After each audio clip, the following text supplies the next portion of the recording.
This is They Bleed Pixels. It came out in 2012, and I was looking at it because I was interested in Super Meat Boy, which just kind of looked like, and it's basically a slowed down version of Super Meat Boy. And then the combat, it's kind of like a watered down Street Fighter thing just because of the combo system. I didn't buy it because I didn't think $10 was going to be worth it, and it's really not. I got it on discount today because it was $2 or something like that. You'll see on the menu it had two difficulty options to select from, and the one on the right was easy, which I guess makes the stages shorter, and then there's fewer enemies, but you can't beat the game. It says right there that if you choose that difficulty, the final stage isn't available. So if you're gonna play this, just take the difficulty on the left. It's kind of pointless to do the easier one, in my opinion, if you don't even get to beat the game. So the real problem with this game is just that everything about it feels pretty awkward and clumsy. It only uses two buttons, so you got your jump button and then your attack button, and every attack you do is modified by how long you hold down that button or what direction you're pressing on the D-pad when you're pressing that button.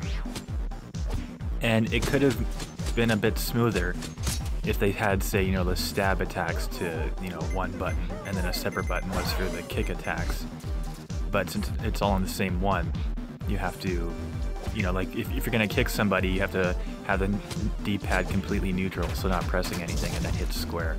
Because if you're pressing left or right and then hit square, you're gonna stab.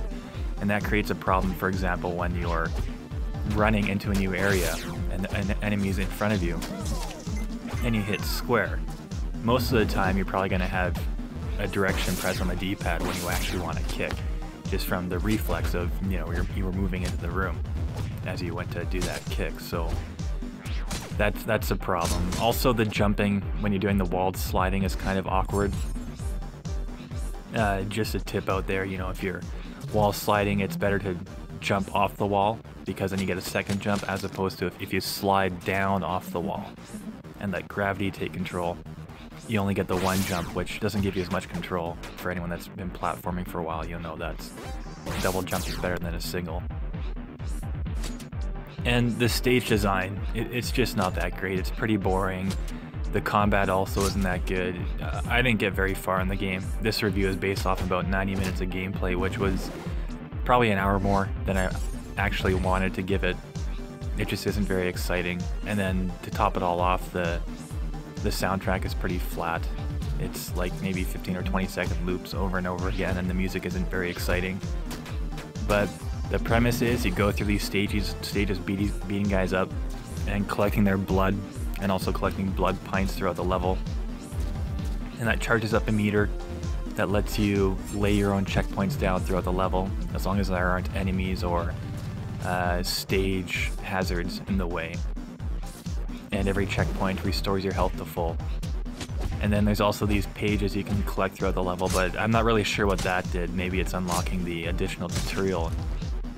But when you're unlocking those, by the time you learn the moves the tutorial's teaching you about through the unlocks, you've already probably figured it out in the game. Like I learned how to do the upward thrust attack after already having learned how to do it in the game, so it was pretty pointless. It feels like it was meant to be replayed to master each stage, get the highest rating on each one, but I don't see the point. It's not a very good game. I was gonna get a refund for it, but I don't like getting a refund for every game I buy that I don't like, especially when they're this cheap on sale, because I don't like being that cheap. But my recommendation would be to pass on this. Even for a couple bucks, it's not worth it.